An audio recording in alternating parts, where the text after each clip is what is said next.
Nowe fakty o Andrzeju Lepperze. Robert F. Kennedy twierdzi, że amerykański gigant żywnościowy próbował przekupić Andrzeja Leppera $1 000 000.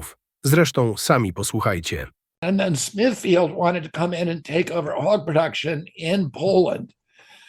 Oh, it bribed offered a bribe to a state official called Andrzej Lepper, who then turned them in. He told me that the second guy in command of Smithfield offered him $1 million bribe, and the bribe was to pass legislation, which they did end up passing, although Lepper refused to do it.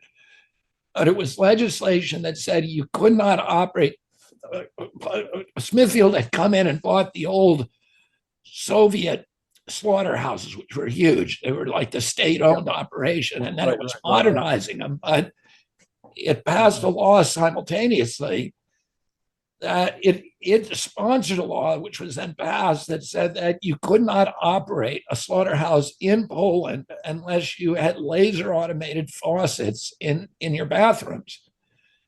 And those are the kind of faucets you see, if you go into an airport bathroom and you don't have to touch anything, you can, you can just wave your hand under the faucet. Well, of course, none of these local abattoirs could afford that. In one fell swoop, Smithfield put every one of its competitors out of business by requiring a piece of technology that none of them needed and nobody could afford except for Smithfield. It was a purposeful, and then, of course, Smithfield was purchased by the Chinese. It's now a Chinese company, and it owns, 30%, 40% of the hog production in our country. And it's really a colonial model. It's, USDA now works for China. Keeping little farmers out of business. And it is colonial model and strip mining and commoditizing our natural resources, our farmland and everything else. It's really it's distressing. Robert F. Kennedy i Lepper faktycznie się spotykali, co może potwierdzić to zdjęcie. W starych artykułach możemy znaleźć oskarżenia Leppera o wzięcie łapówki.